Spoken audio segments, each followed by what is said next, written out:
Since I started my mushroom farm in 2021, I've since met a lot of people who also want to start a mushroom farm, but soon after beginning decided that it wasn't for them. I have a saying, you only lose if you give up. So I began analyzing what makes people give up in the mushroom industry. It's not a lack of demand.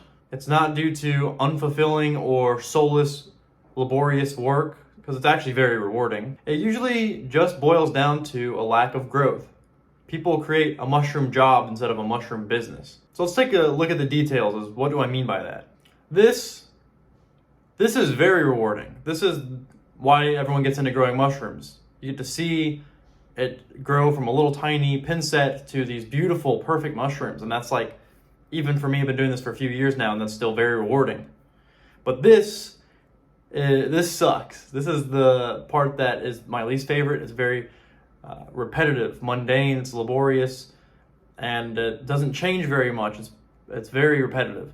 And this is where a lot of people get stuck. They get stuck here in what I call MWA, which is minimum wage activities. The process of making the substrate, of inoculating the substrate, and then of setting it up ready to grow, it's very easily replicable, scalable, and easily trained. So for that reason, you don't need to do it forever, and you should, as soon as you get it to where you have a good process that produces consistent, predictable results, trackable, quantifiable results, it's time to pass that on to somebody who is willing to work for you. So training and finding and hiring employees is the most difficult step for a lot of entrepreneurs, but it's also the barrier to growth to scale up your business past what you have the ability to do on your own. There's a book called Buy Back Your Time by Dan Martell that's been super influential for me in this business. It's a great book. I recommend you checking it out. You can listen to it on Audible or Spotify probably. The premise of this book is that you create a process in a business and you pass it off to an employee, and then you replace that time that you would spend otherwise doing that task with higher value tasks.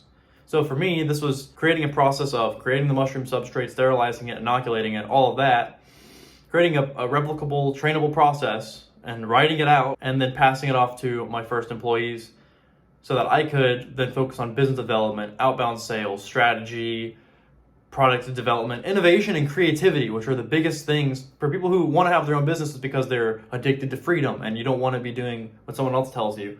So as soon as you can keep doing that you're passionate about in your business, that fires you up, the more time you can focus on that, the less likely you are to burn out because you're doing these repetitive, laborious tasks that someone else would enjoy doing, working for you, because it's a popular industry, it's a cool industry to be a part of, so people are hungry to come work for you. Even me at a small operation, I have a lot of people reaching out that I've never met that want to come work here. So that's pretty unusual, and to find people who are passionate and have that same mission-driven mindset that I have, I'm super blessed, so I'm very thankful that. So anyway, having more free time, I can reinvest that into higher value tasks in the business, keep myself feeling more creative and inspired, motivate and inspire my team with positivity because I'm not out there burned out and sick of it.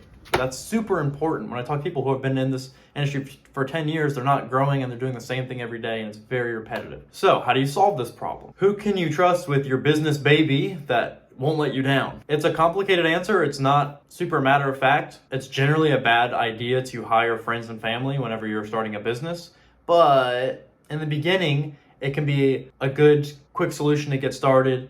The issue with hiring your friends and family is obviously, they're not going to really look at you as an employer or someone very professional. You're not going to have that relationship, so they're not going to be as driven. So that can create a lower ceiling for your output and kind of what you can expect from them. They say you can't be a prophet in your hometown, so it's important to find people who you have just a professional relationship with. Like, I'm an employer, we're here to do this, here's our task, and it's a job. A lot of people will say, but Noah, I'm a small business. I'm operating out of my house. I don't want to have strangers come at my house, or even I don't want to have my friends and family come over at my house. And I get that. Most people starting out are going to be at their house. I'm in my house right now. The whole farm's at my house.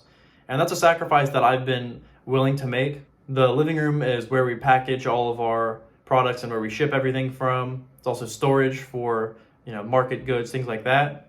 It's also a break room for my team whenever we need water and just kind of chill for a minute. For me to have the impact and the results that I want to have, that's a sacrifice that I had to make. And the point is that there's no excuses, really. If this is the outcome that you want to have a successful business, or you want to be making $100,000 a month selling mushrooms, well, there's going to be some sacrifices that come along with that. It just depends on how bad you want it. If you only want to do a certain amount and you're happy just not scaling up and you just kind of want to do this, that's perfectly fine. But this is more of a message to people who are like, I want to be doing $1 million a year. How can I do that? In conclusion, if you want to have a successful mushroom farming business, even from home, it's totally possible. But like any other business, it's going to require a team at some point in order to scale it up and to make it more profitable. You can't grow 1,000 pounds of mushrooms a week the same way that you're growing 100 pounds a week. There's only so many hours in a day. You might be able to do it 1 week, but doing it for 5 years straight, you're gonna get burned out. It's just not gonna be the most effective way to do it. Once we went from spending $200 a month on labor to $2,000 a month on labor, sales went from $2,000 a month to $10,000 a month. And it scales like that as long as you're budgeting properly and spending 30% of your sales on labor, as long as you're finding people who are mission driven and trying to make improvements.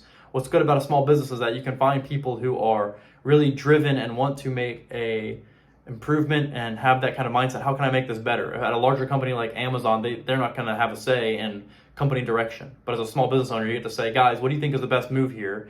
And let them surprise you with results. And that's super rewarding. So innovate, don't give up. A lot of people run into things like green mold and they give up. But just don't give up. If you want to be doing this full time, there's going to be challenging moments.